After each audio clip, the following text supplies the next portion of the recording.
கார்த்திக்கோட தங்கச்சி பிருந்தா மீது அவங்களுக்கு அளவுக்கு அதிகமாக பாசம் வச்சிருக்கதா சொல்லியிருக்காங்க. அவங்க அவுட்டோர் ஷூட்டிங் எங்கே போயிட்டு வந்தாலுமே அவர் முதல்ல பண்ணுற வேலை அவங்க தங்கச்சியை போய் பார்ப்பது தானாங்க.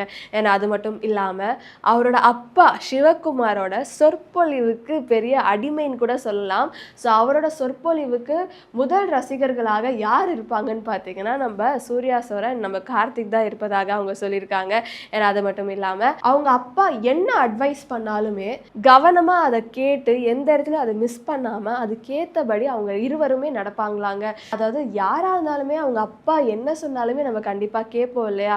சம்டைம்ஸ் தான் நம்ம வந்துட்டு அப்பா தானே அப்படின்னு இருப்போம். ஆனால் இவங்க 2 பேருமே வந்துட்டு அவங்க அப்பா என்ன அட்வைஸ் பண்ணாலுமே காது கொடுத்து கேட்டு அதுக்கேற்ற மாதிரி அவங்க நடந்துப்பாங்கன்னு சொல்லியிருக்காங்க. அடுத்ததா நடிகர் சங்க கட்டட பணியை முடிப்பதில் வந்துட்டு ரொம்ப தீவிரமாக நம்ம கார்த்திக் சார் இறங்கியிருக்காரு.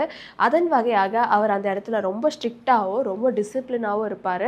அண்ட் அது மட்டும் இல்லாமல் அவர் அரவணைக்கிற விதம் வந்துட்டு எல்லாரையும் ஒன்று சேர்க்கிறதுன்னு கூட சொல்லலாம். அண்ட் அதன் வகையாக அவர் ஷூட்டிங் இல்லாத டைமில் அவரோட முதல் வேலையாக என்ன இருக்குன்னு பார்த்தீங்கன்னா கட்டட பணிலாம் எப்படி போயிட்டு இருக்குன்ட்டு அந்த ஸ்பாட்டுக்கு போயிட்டு அவர் சூப்பர்வைஸ் பண்ணுவாராங்க. அடுத்ததாக நம்ம கார்த்திக் சாரோட மகன் கந்தன் அண்ட் அவங்களோட மகள் உமையால் அண்ட் அவங்களோட மனைவி ரஞ்சினி. நான் ஏன் இது சொல்கிறேன்னு தானே யோசிக்கிறீங்க.